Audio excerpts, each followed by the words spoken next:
What would it take to get more power on your serve? Well, I'm going to give you a complete breakdown, the way that I see it when it comes to serving big with more effortless power. Hi, my name is Jeff Salzenstein, founder of Tennis Evolution and USTA High Performance Coach.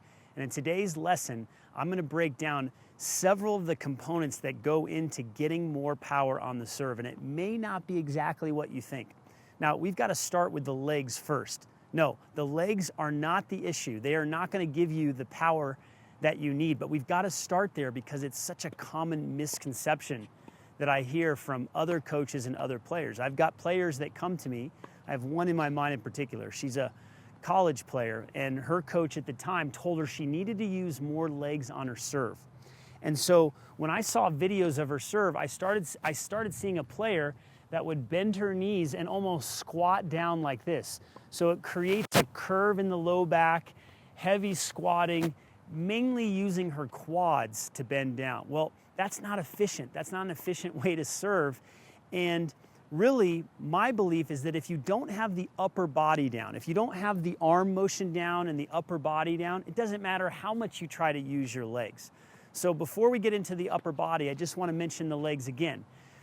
When you bend your knees, okay, that can give you a little bit of power, but if you have a lot of things wrong with your arm and your upper body, it's not going to matter. If you do bend your knees, I actually want you to bend your knees less. Now, of course, some players, they don't jump high enough, they don't bend their knees enough, but I do see a lot of players that really bend and think they're using their legs. But what we really want to see happen is we want the hips to shift forward a little bit more like this. That will help get your body more aligned. But enough of that. That's not actually the most important thing when it comes to the serve. We've got to talk about the upper body. I actually want you to take the legs out of play. Don't use your legs if you want to develop a powerful serve. I know that sounds crazy, but hey, we're here to break down some of those misconceptions and really get to the heart of the matter when it comes to the serve. Okay, so here's what we got to do. We got to get that continental grip. A lot of players serve with a forehand grip. We get that continental grip and call it a shake hands grip. That's going to be very important to develop power on the serve. What's important about the grip as well is we need to hold the racket lower. So what I want you to do is I want you to make sure the pinky is at the end of the racket. Too often players are choked up like this. You lose a lot of power when you're choked up too much. So you have to hold the racket lower. You also have to hold the racket so that the hand is angled.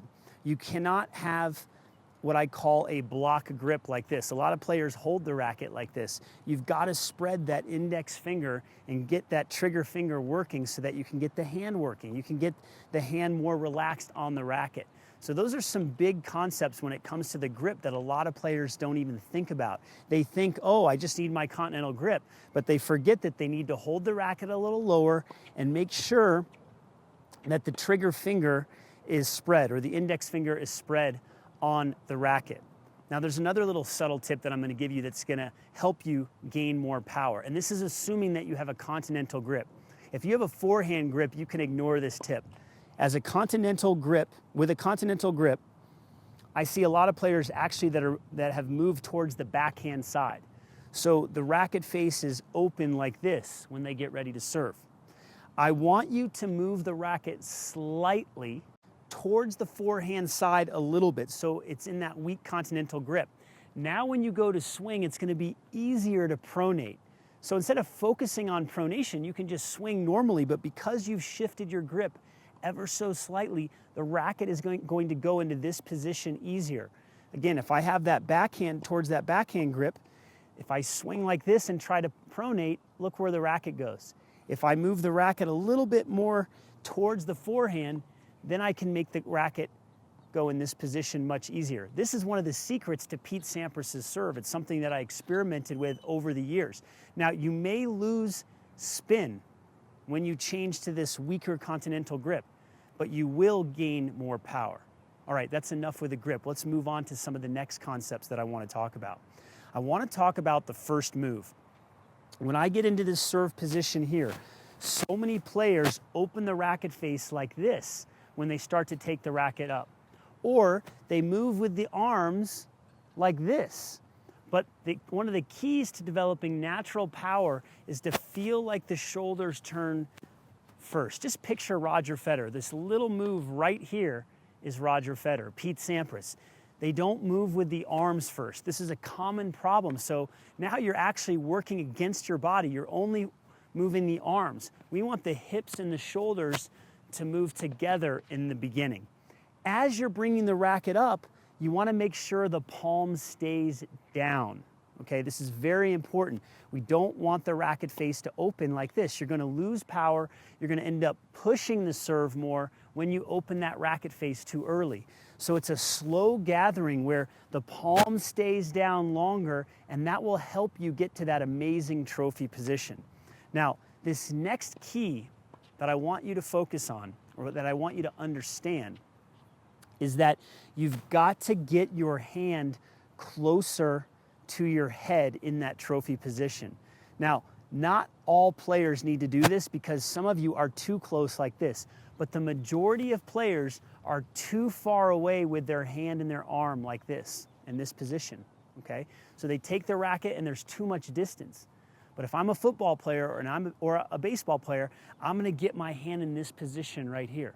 So I wanna do the same thing when I go to serve. Again, picture Roger Federer in this position right here. The hand is closer to the head. We want to get into that throwing motion position. We want to make sure we're in that position, and we want the arm relaxed. Too many players have a lot of tension back in here with their arm, and that's of course not what we want. So you can see already there's a lot of components that go into creating a powerful serve. Now, the next thing that I want to focus on is the racket drop. Everybody asks me about the racket drop. When players swing, I see the back part of the swing here, and the racket might drop to here. Well, that's because you're squeezing too tight or you're too choked up.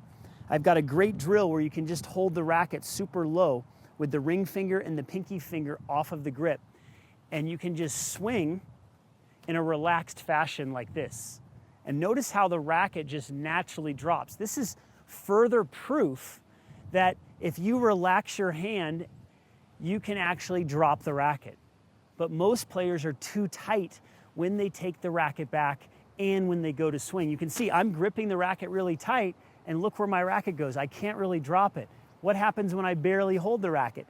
It just drops naturally. So that racket drop is key, and you can do drills like the continuous swing drill with the racket really low to feel that relaxation and to feel that racket drop. So I want to hit a couple serves right now. And to my point earlier about not using the legs, I can hit a powerful serve without using my legs. Right? My arm is super loose. I've got the correct grip. And I can really pop the serve without using my legs. And this is great for you out there. Practice your upper body motion. Practice your shoulder turn. Practice your arm motion without the legs. Using the legs really complicates things because syncing the upper body and the lower body is very difficult for many players. So I need you to get the upper body first. Don't worry about the legs. Just swing the racket naturally and just let the arm come through. As you're watching me serve, you should be able to notice that all the components that I talked about were there. I'm not using the legs. I've got my continental grip. I'm spreading the index finger. I've got the heel of the hand off of the racket, really loose. I'm making a relaxed first move, okay? A relaxed first move right here. I get up into my trophy position. My arm is relaxed. I go into my racket drop, and I just let the pronation happen naturally. I don't even think about doing this. It just happens because everything else before it is correct. So that is my breakdown of how you can get more power on your serve. Now, I hope you enjoyed today's serve lesson. I pride myself on helping players all over the world with their serves. That's one of the things I'm most passionate about. And if you got a lot of value out of today's lesson, you can go ahead and click the link above or click the card above. We're going to get you more free serve tips. So you can just click above and to the left. We're going to get you more free serve tips. You can join our community and improve your tennis. Really looking forward to helping you out in the future.